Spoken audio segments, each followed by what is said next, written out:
All the best for NEET 2025। तो आप लोग का अब समय आ गया है कि अपना बेस्ट दें और अच्छा करें। मेरी तरफ से बहुत बहुत शुभकामनाएं।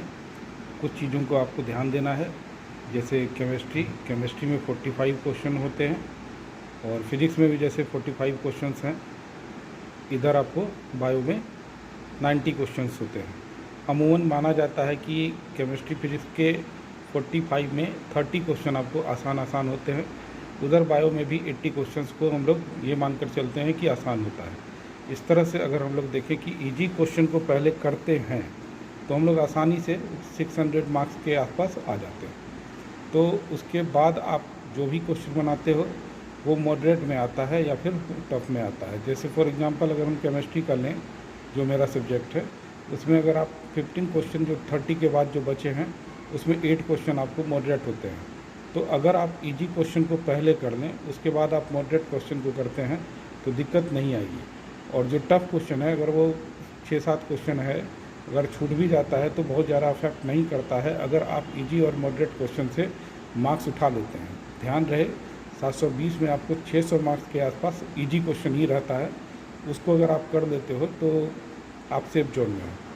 और 600 के पास आप जितना भी मॉडरेट करते हो, ये सब करते हो, वो आपको जो कट ऑफ मार्क्स है उसके पार ले जाएगा, तो आपको आसान हो जाएगा।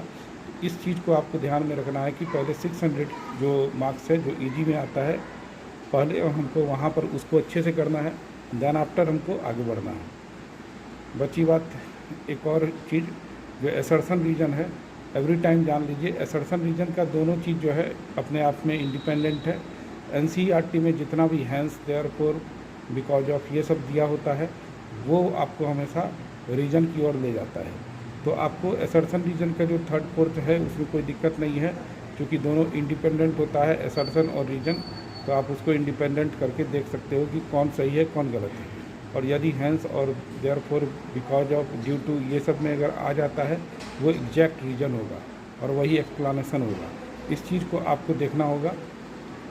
तो आपको जो असर्शन रीजन में जो फर्स्ट और सेकंड ऑप्शन आता है कि assertion reason both are correct and reason is correct explanation of assertion, ये फर्स्ट में होता है। और सेकंड में आता है assertion reason both are true but reason is not correct explanation. तो आपको एनसीईआरटी के जो ये वाले जो कीवर्ड्स होते हैं, hence, therefore, because of, due to, यहीं से आपको पकड़ना होगा। तो इस तरह से आपका असर्शन रीजन का जो हमेशा से एक दुविधा का प्रश्न बच्चों के बीच में रहा है, वो आपको ख़त्म हो जाएगा। तो फाइनली